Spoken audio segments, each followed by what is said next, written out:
Assalamualaikum warahmatullahi wabarakatuh. Perkenalkan, nama saya Divya Marsha Yolanda, NIM 18020950008. Hari ini saya akan melanjutkan video rangkuman bab 2, laporan posisi keuangan, bagian liabilitas dan ekuiditas.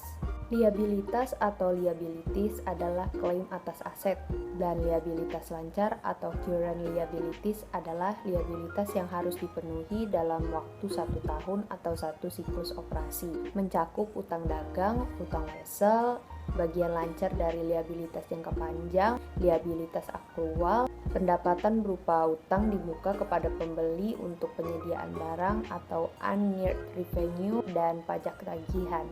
Selanjutnya adalah utang usaha atau account payable, adalah kewajiban jangka pendek yang muncul dari kredit yang diberikan oleh pemasok karena pembelian atas barang dan jasa. Akun ini akan dihapuskan apabila telah dibayarkan. Proses operasi perusahaan yang berkelanjutan menghasilkan secara spontan utang usaha yang meningkat atau menurun bergantung pada kebijakan kredit yang tersedia bagi perusahaan pemasoknya, kondisi ekonomi, dan sifat alami siklus operasi bisnis perusahaan itu sendiri. Utang wesel atau notes payable adalah kewajiban jangka pendek dalam bentuk wesel promise terhadap pemasok atau institusi keuangan. Liabilitas jangka panjang yang jatuh tempo saat ini adalah ketika perusahaan memiliki obligasi, hipotek, atau bentuk liabilitas jangka panjang yang beredar lainnya. Bagian dari liabilitas pokok yang akan dibayar selama tahun berikutnya diklasifikasikan sebagai liabilitas lancar. Liabilitas akrual atau accrual liabilities berasal dari pengakuan beban di catatan akuntansi yang sebelum pembayaran kas sesungguhnya. Jadi dianggap liabilitas karena pada akhirnya akan ada arus kas keluar untuk membayar kewajiban. Selanjutnya adalah pendapatan tak dihasilkan, adalah apabila perusahaan yang dibayar di muka atas produk atau jasanya mencatat liabilitas ketika menerima kasnya. Jumlah akun ini akan ditransfer ke akun pendapatan ketika jasa dilakukan atau produk dikirimkan sesuai yang disyaratkan oleh konsep akuntansi pemadanan. Pajak penghasilan federal tangguhan atau deferred tax adalah hasil dari perbedaan sementara dalam pengakuan pendapatan dan beban untuk penghasilan kena pajak relatif terhadap penghasilan yang dilaporkan. Prinsip akuntansi untuk pencatatan dan pelaporan pajak tangguhan dispesifikasikan pada Statement of Financial Accounting Standard nomor 109 tentang akuntansi untuk pajak penghasilan, mulai efektif untuk tahun fiskal yang dimulai sejak 15 Desember 1992. Kebanyakan perusahaan besar menggunakan satu set peraturan untuk menghitung beban pajak penghasilan yang dibayarkan ke IRS atau Dirjen Pajak Amerika Serikat, dan satu set lain untuk menghitung penghasilan yang dilaporkan pada laporan keuangan. Kebanyakan perusahaan juga menggunakan metode depresiasi dipercepat untuk menghitung pajak penghasilan dan metode garis lurus untuk tujuan pelaporan. Meskipun metode depresiasi merupakan sumber paling umum, perbedaan sementara lainnya muncul dari metode yang digunakan untuk menghitung penjualan angsuran, kontrak jangka panjang, lease, garansi dan kontrak jasa, pensiun dan tunjangan karyawan lainnya, dan laba dari investasi ke perusahaan anak. Semua itu disebut perbedaan sementara karena dalam teori jumlah beban dan pendapatan yang diakui pada akhirnya akan sama untuk tujuan pajak dan pelaporan.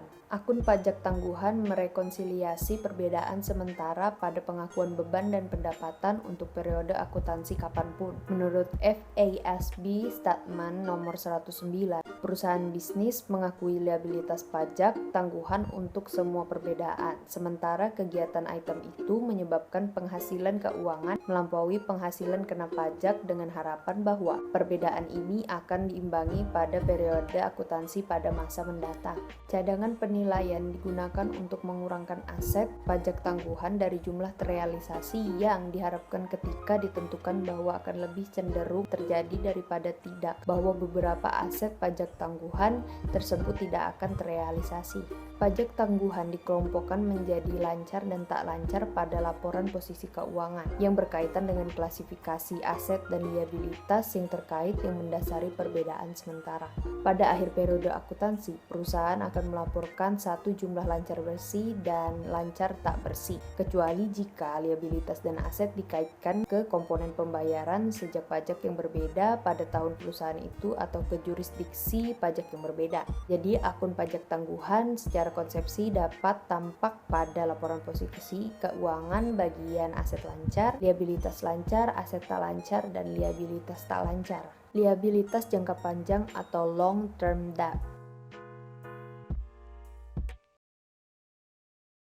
adalah kewajiban yang jatuh tempo di atas 1 tahun pada laporan posisi keuangan sebagai liabilitas tak lancar, meliputi kewajiban berupa obligasi, utang wesel, jangka panjang, hipotek, kewajiban menurut lis, liabilitas pensiun, dan garansi jangka panjang. Selanjutnya adalah lease modal atau kapitalis, yang berarti membeli bukan menyewa. Jika kontrak lease memenuhi salah satu dari 4 kriteria manapun, seperti transfer kepemilikan ke lease, memuat opsi pembelian tawar-menawar, memiliki masa lease 75% atau lebih dari masa ekonomi properti yang diliskan, atau memiliki pembayaran lease minimum dengan nilai saat ini 90% atau lebih dari nilai wajar, lease harus dikapitalisasi oleh lease menurut persyaratan FASB Statement Nomor 10 tentang akuntansi untuk lease. Lease modal memengaruhi laporan posisi keuangan dan laporan laba rugi dan penghasilan komprehensif lainnya.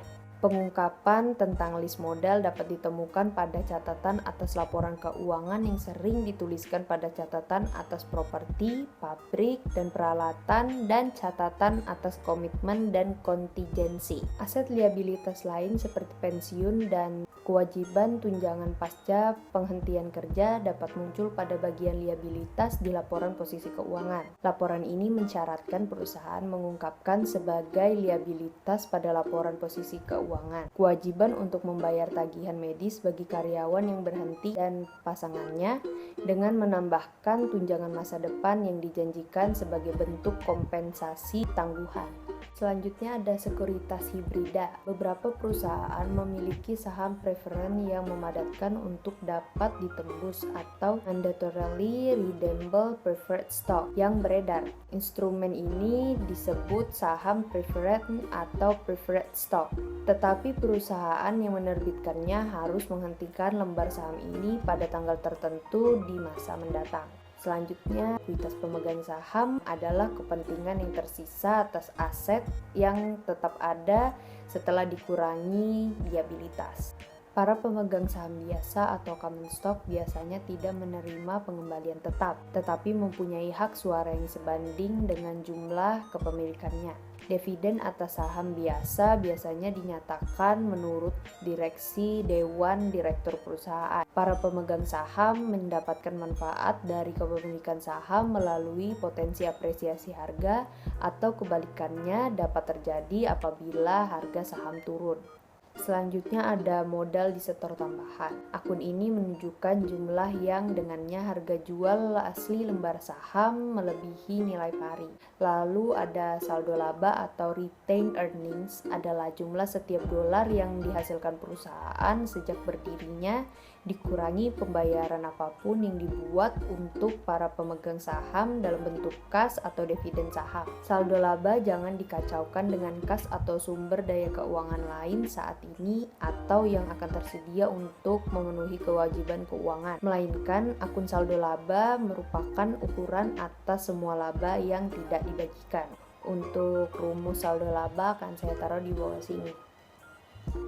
Yang terakhir adalah akun ekuitas lain. Akun ini meliputi saham preferen, akumulasi penghasilan komprehensif lain, dan saham treasury. Penghasilan komprehensif dibagi menjadi penghasilan komprehensif bersih dan penghasilan komprehensif lain.